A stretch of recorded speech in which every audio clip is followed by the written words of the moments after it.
Hello, ladies, and welcome back to another episode of I'm Just Saying, the podcast that's all about helping you grow while staying accountable and building healthier relationships, whether it's with yourself, others, or just with your goals. So, today is going to be a topic that's about millennials, specifically millennial women, because my channel is geared towards women. Being a millennial woman myself, I do feel like our journeys are probably quite similar because we definitely grew up in an era of transition. A lot of things changed during the times of millennials growing up. And I just feel like it's a good topic to discuss because we don't really understand where we've come from. So I feel like the life of a millennial, it kind of feels like I'm doing a lot, but I'm not moving fast enough. Because we did grow up in the era of transition, it's like we saw the change coming, but we didn't know it was coming, so we weren't prepared for it. So even with things like social media, we have our Gen Zers they grew up with technology and social media already being in place and set up. We grew into social media. We didn't know how relevant it would be in today's time. We saw it coming. We just used it for leisure, not really understanding the benefits and things that can come out of it. And now we're trying to basically play catch up. So even though we grew up with it, coming into, we didn't quite understand it the way other generations do, like not other generations, specifically Gen Zers. They understand social media. They grew up with social media. They grew up knowing, phones do this and they can do that. You can make money from working from home. We're the grinder, like we're the hustle culture generation. So you have our generations before us, they were find a good job, something you can retire from, possibly get in a relationship and make that work, stick it out. The generations before us were the stick it out generations. They stuck everything out. And, my hat goes off to them because I really do feel bad for anyone that feels like they have to go through life just letting life happen to them without actually making real changes. Now, I don't want to be offensive and say that no one from generations prior to millennials ever tried to, be different or try to go against the grain or try to actually chase happiness. I'm not saying that, but I do feel like those generations lived in a very black and white time. And that's why they're so uncomfortable with things being the way they are now. They are very much, this is how I am, this is the way it is, and I'm not changing, I'm not learning. And this is generally speaking. So coming back over to millennials, we saw when cell phones were not around like that. You just had like the car phone, or you had a really big phone. You didn't have unlimited plans. You had minutes. We had to listen, we're texting until 9 o'clock because that's when my minutes are free. Okay. And I can't even text you that much. And now you just have unlimited plans, and we got Facebook to start out with, and now there's so many other different platforms. Everything has just kind of changed, and it's like we're in it. We're in the mix, and we're just trying to like acknowledge what's going on also while trying to keep up at the same time. And so it can be a lot. It can be very overwhelming. Because like I said, the generations before us, they were really geared towards, find you a 9 to 5, going to school. That's the way for you to be very successful. And those are the things that were taught to us. And that's not bad advice, but it's just that's not the only way either. But unfortunately, a lot of people from generations before us did not know other ways. So we had to figure it out on our own. I know me personally, it wasn't like forced on me to go to college, but it was kind of like, if you're not going to college, like, what are you doing? I will say that it's like, going to college is like, oh my gosh, it was pushed so much. It's like you go to college, you graduate, you finish, and life is going to be great. Like you're going to get you a good job. And that's just not true. It's not true. Honestly, if I could go back, I would do something else. I would have sought out entrepreneurship way younger had I known that that was actually an option. I definitely would have, because I must say I do have a decent job, but I don't feel like it's worth the money that I pay for my degree. It definitely doesn't pay me enough to pay back my loans. So no, I do not feel like the time, the effort, the money that was spent, I don't feel like the degree was worth it. As far as my personal experience, the biggest thing that I got out of college was just being able to say that I stuck it out with something. I was able to stick to something. I saw something through to the end. That to me was the biggest accomplishment. It wasn't the paper itself. It was just seeing myself start somewhere and make it to the finish line with something. And that is something that I will definitely forever be grateful and proud of myself for, having accomplished something like that. So I know for the most part, millennial women are out here trying to juggle our career ambitions along with our family expectations and our self-discovery and self-healing journey. So it definitely can be a lot, but we're going to dive into all the things. We're going to talk about the pressures that we face, how we can continue this journey while also staying true to ourselves, and just how being a millennial woman is a challenge, but it is also a privilege. I do have to acknowledge the fact that it also is a privilege to be a millennial woman, and I am proud. So make sure you go ahead, grab your coffee, your wine, your water, whatever it is that you prefer to sip on, so we can go ahead and get into it. So like I said before, we are definitely a generation that grew up alongside technology. We went from Nokias to iPhones and Samsungs. Yes, we went from MySpace to Instagram, TikTok Reels, and now we have experienced all of these economic recessions. I mean, the global pandemic. Can we have a moment of silence for the global pandemic? Okay. So, and then we're not even going to talk about the skyrocketing cost of everything. Literally everything is expensive right now. Like I feel like I should be paying to breathe, because like everything that you do is just it's so expensive. And on top of dealing with all of that, we're still expected to have it all. We're expected to have it all, do it all, know it all. And when it comes to your careers, your relationships, your mental health, your side hustles, and maybe even kids, because if you're a millennial like me, you're afraid to have kids because times have just really changed. Things are just different. Like I know there's always been crime out in the world, but honestly, I feel like if I had a child, I would be so afraid to let them out of my sight. That is something I definitely like pray about if I'm ever blessed to have a child.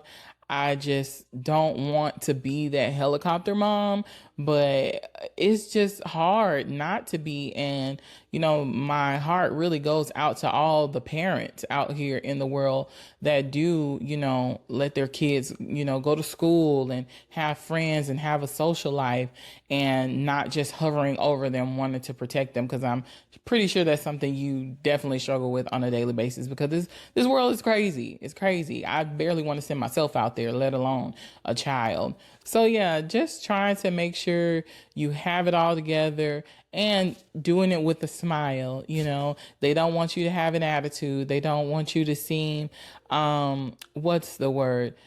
Masculine. Aggressive. Don't be aggressive. Don't be masculine while you're juggling all these things. You're putting on this circus act and you're going to do it with a smile. That is what society is looking for from you. And we all know that's just not realistic, but we do the best that we can. And let's just be real. Black women have been making lemonade out of lemons all our lives. That is what we have been doing since we walked this earth. And it's just in us. unfortunately. It's just in us. A lot of people benefit off of us having that ability. But let me just say this. Millennial women are definitely resilient. We're figuring it out. We're redefining success and what it looks like for us personally. And we're just setting boundaries. Definitely set boundaries, because if you do not, people will squeeze you for dear life. They will suck you dry and move on to the next. Definitely be aware of energy vampires. If you feel like you're juggling a million things and you're wondering if you're doing enough, trust me, you're doing more than enough. You're doing more than enough, but you're not alone. We're in this together, and that's why it's so important for us to continue to support each other. Now, let's talk a little about the pressures that we face as millennial women. So, the first one is the career expectations. And this is an expectation, honestly, that we put on ourselves because we want to have, the life that we've dreamed of, even if we have to be the ones to create it ourselves. We're definitely a part of that girl boss generation. We're out here trying to get it. We're hustling. And the hustle culture has definitely been glorified for years at this point.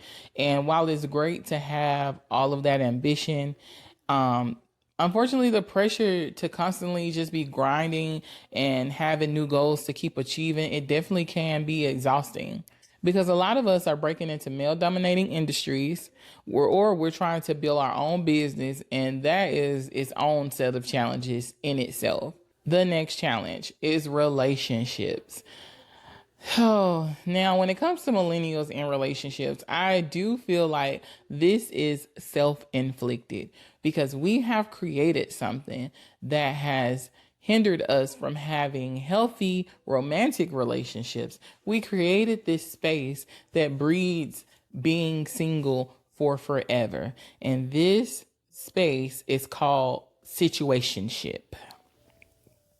We created this. I definitely do not remember situationships growing up. This is something that just recently became popular. Well, as far as I know, if you've heard it before, definitely let me know. But I definitely feel like millennials are responsible for the situationship situation, because it's like, I feel like in our younger years, we gave a lot to the wrong people. And unfortunately, we did not know how to properly heal. So then you got so exhausted from giving yourself to people, getting hurt by people, and not healing yourself, that you are now tired of opening your heart up to people. So the easy solution, which is really not a solution, but this is what we have created. This solution, the situationship, is supposed to be a solution for heartbreak. That's exactly what it is. People are afraid of getting their feelings hurt. So they're going to say, I don't want to be committed, but I don't want to be lonely either. But so I want companionship. I want someone that I can spend all the time in the world with, create all the memories with, have all the sex with, go on all the amazing dates. We can even vacation together. We can talk on the phone, maybe even meet each other's family. However, we're not committed. Crazy, right? Sounds really crazy, but that's exactly what's going on. Like, you allow yourself to develop feelings for these people. You get in so deep because you're trying to avoid heartbreak, but you still end up experiencing a heartbreak. I don't care what anyone says, because I participated in the situationship, and the heartbreak is no different from being in a relationship. Now, I do feel like if you're in a relationship, you may find yourself fighting harder for it. But if you're doing all the things prior to engaging with someone, i.e. having your boundaries set, knowing your non-negotiables, knowing your deal breakers, actually investing time into getting to know the person, actually trying to build a real friendship with the person before you start engaging with them, then, I mean, what's wrong with trying to have a successful relationship with the person? Stop trying to. This is another thing when it comes to, I'm speaking directly to just women in general now. We were put on this earth and we have our own gifts. We are different. We are not men. So stop trying to beat men at their own games. This is something that I've indulged in as well. So when I say this, I'm saying men are known, let's just be honest, men are known for sleeping around. This is what men are known for. I'm not saying that it's right. I'm not saying that it's okay. Now, when I say men are known for sleeping around, I'm not saying cheating. I'm not necessarily saying that they're in a relationship and they're cheating. They're known for multi-dating. Unfortunately, I do not feel like that is what women do. We are not great at multi-dating because we are nurturers. When we start getting invested in a person's life and we start caring about them, you start having feelings for them. It's hard to do that when you are experiencing multiple people at once. Men can compartmentalize like that. They're built that way. They can literally say, oh, yeah, I slept with this girl. I don't even like her. We don't do that. Do you just go pick up a random ugly duckling dude and go sleep with him just because you're lonely tonight? No, you actually have to find him attractive. You actually have to like something about him. You actually have to find him interesting. You have to have all these check marks before you even consider wanting to hop in the bed with him. Now, unless this is a part of your work, that's different. But I'm talking about from a dating standpoint. If you're single and you're looking for somebody to hook up with, and if you're scrolling through your phone and little ugly Johnny is saved in your phone, I guarantee you he's not going to be the first person you call. You're going to call the one that look good, smell good, got a nice amount of money, doing really well. Oh, he treat his mama right. He got all these great qualities. You're picking out a person that for you to hook up with as if you're looking for a date. But that's what we do because we like to feel safe. And so we've gotten ourselves into this anything you can do, I can do better. But that's not what you're never going to win trying to do what men do better because you're not a man. If you're trying to win at this game of dating and relationships, be you and be the best you.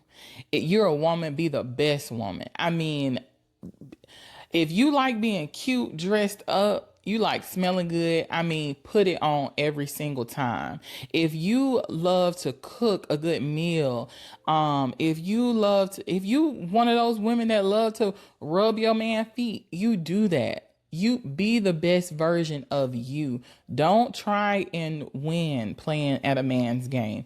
Don't try and say, oh, well, the men are out here sleeping around, so I can sleep around. No, you don't. You don't gamble with your body like that. If he want to go do that, whatever. If he wants to put his my chart status on the gambling table, you let him do that because he got to answer for that.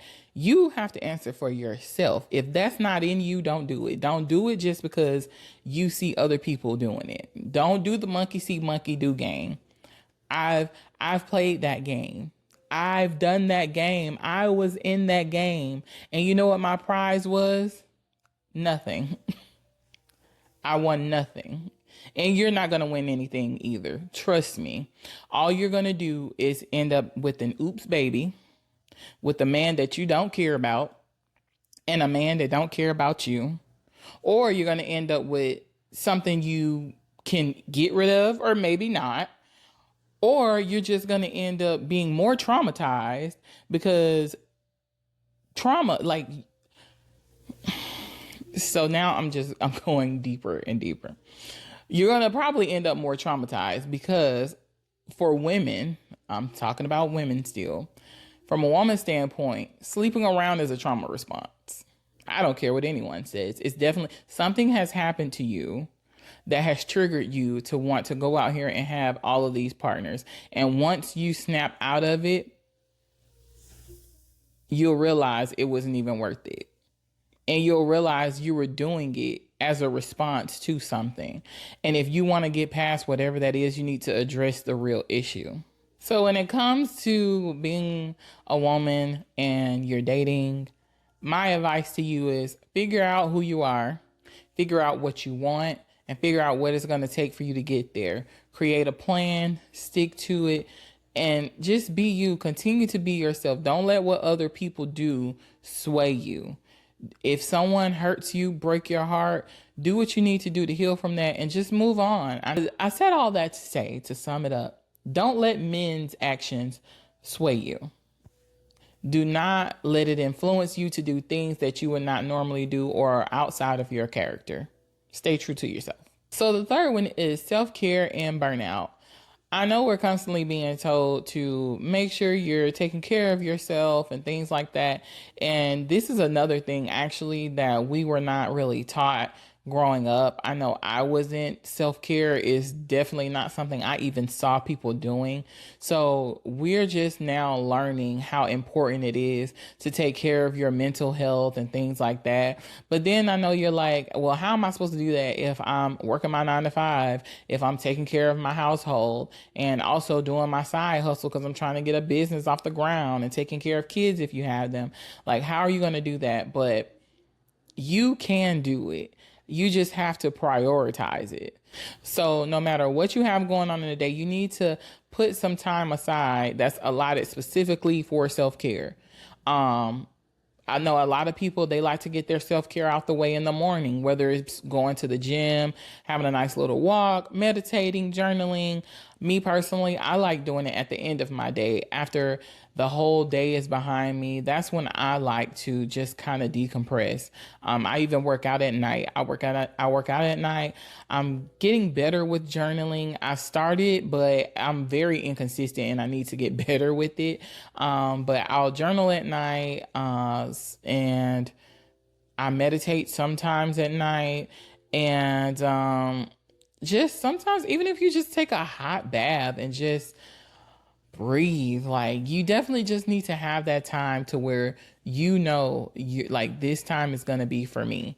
So, and it probably won't be every day, but I would definitely say if you can squeeze it in like a couple of times a week, like I said, it doesn't have to be a long period of time. It can even just be 5 or 10 minutes. It doesn't have to be this spa day and all this other, all these other things. If you can find like 5 or 10 minutes that you can have to yourself, once or twice a day, you take that moment to just sit in a corner, do whatever you need to do to gather yourself.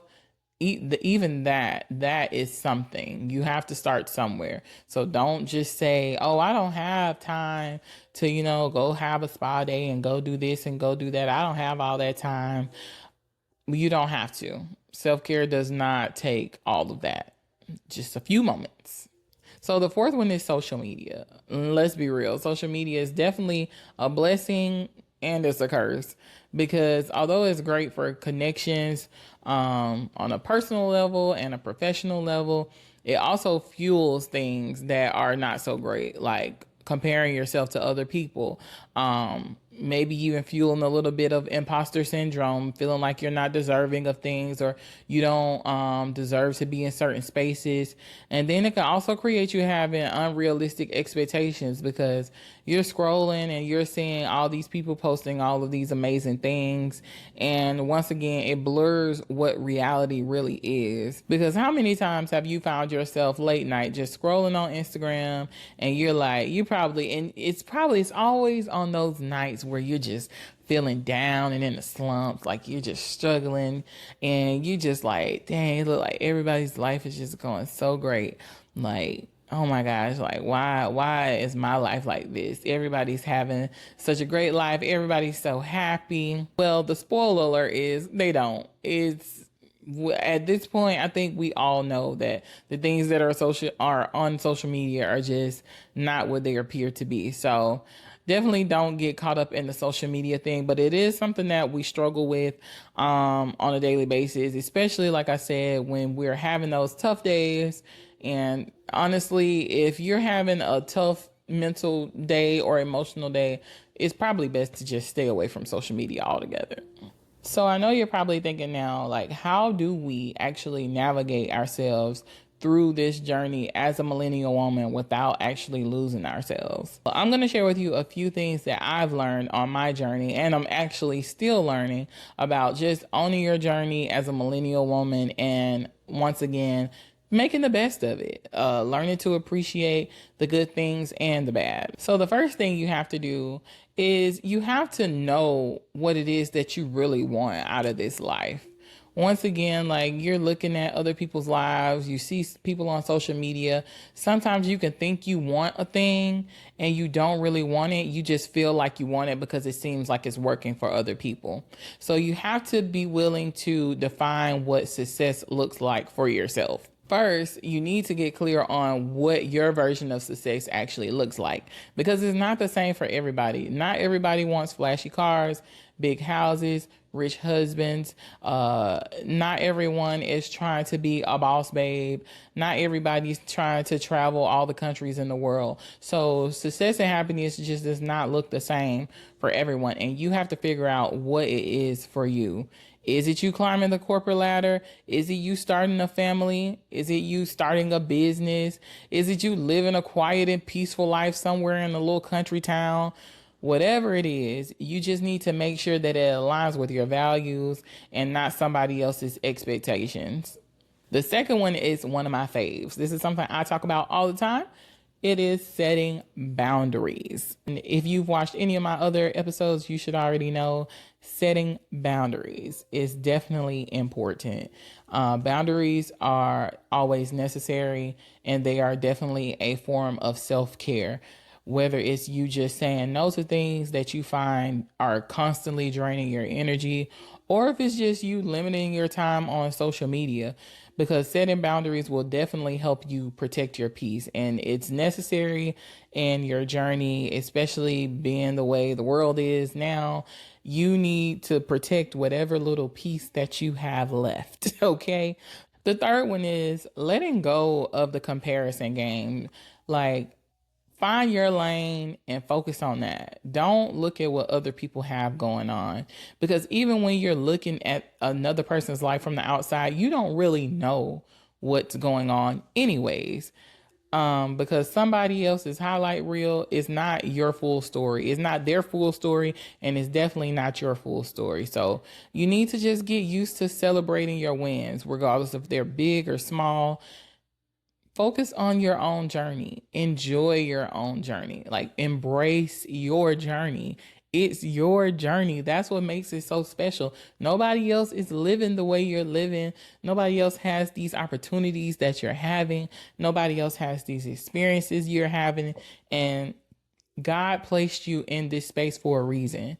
And even when it comes to, I'll say me personally, like, there's so many things that I experienced in this life, and I found myself asking myself, like, why? Like, why am I going through this? Why am I in this space? Like, why would I be placed in this space?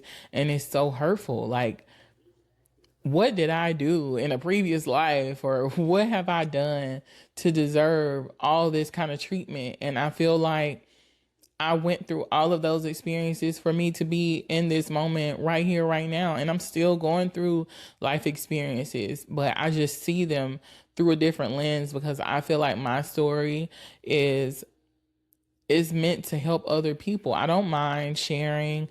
I'm definitely an advocate for mental health, and not just trying to be perfect, but, just making life your own. So if you are finding yourself in that space of just not understanding, like, why am I in this space?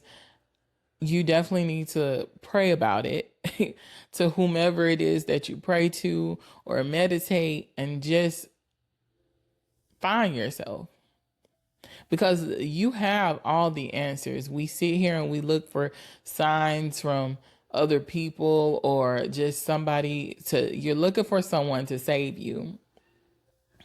But this is a part of your journey. You've already been saved. You have already been saved. This is just a part of your journey. I mean, you're on your yellow brick road, and you're going to make it to the castle, but you have to walk the road.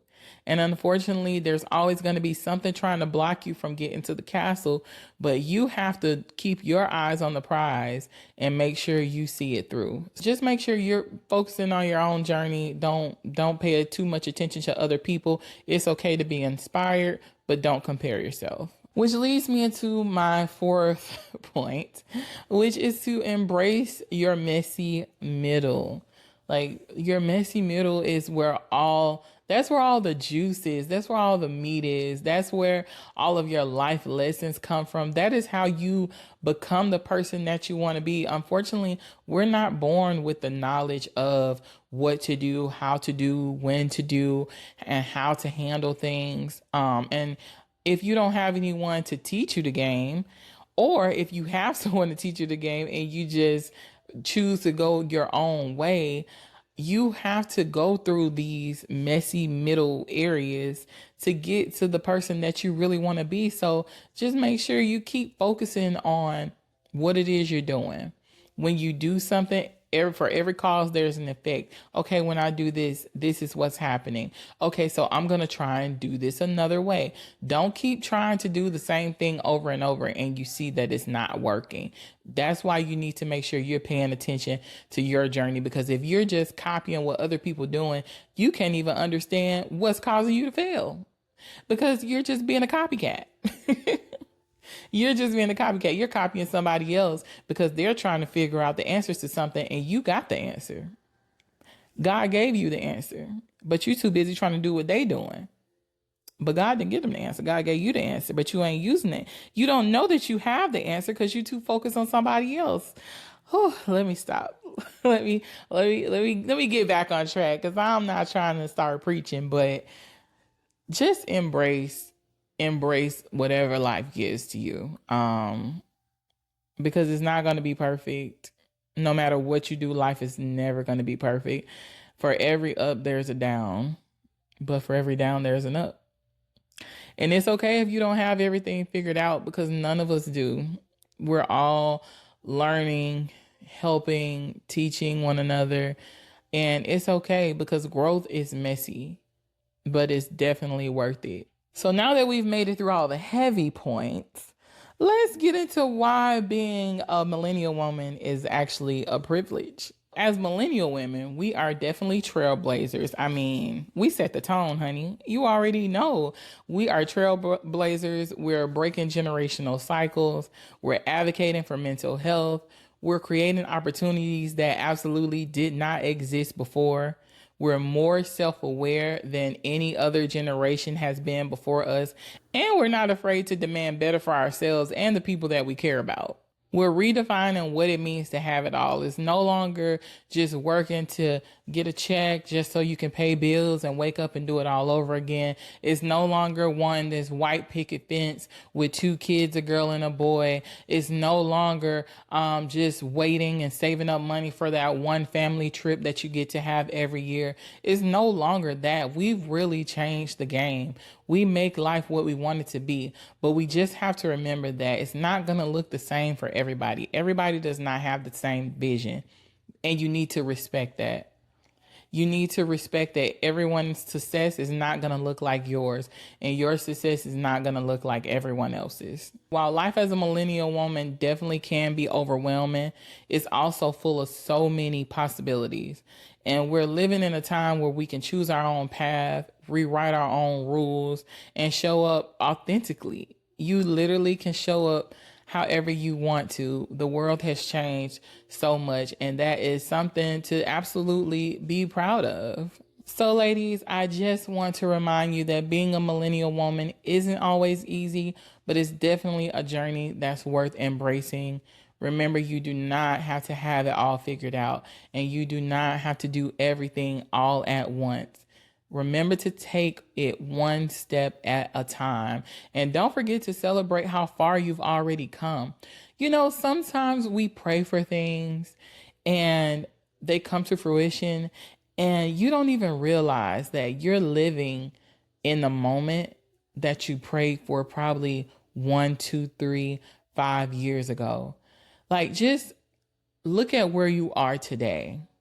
And I guarantee you where you are, you prayed for this very moment at some point. And now just because you have new goals, you're not acknowledging that you've met previous goals. So definitely like just take a moment to sit in that and just be proud of yourself for coming even as far as you've come, because you have come a long way. Give yourself some grace, because listen, I just have to remind you once again, as millennial women, we are resilient, we're resourceful, and we're capable of doing so much more things than we actually give ourselves credit for. So we do need to start patting ourselves on the back. No longer waiting for someone to give you a thumbs up or for somebody to give you an amen to that. Nobody to say, "Oh, you did a great job." We're no longer looking for outside validation. You know what you want, and once you get it, you need to celebrate yourself. So that's it for today's episode, ladies. Thank you so much for tuning in. It has definitely been a pleasure. If this episode has resonated with you in any kind of way, please make sure you share it with a friend or someone who just needs a little bit of encouragement. And as always, feel free to connect with me on Instagram or TikTok at Jess_coaching10. Or you can absolutely join my Facebook group. It is Healing in Progress. We are there constantly supporting and helping each other. And until next time, you guys, I'm just saying, make sure you embrace your journey because it's yours and yours alone.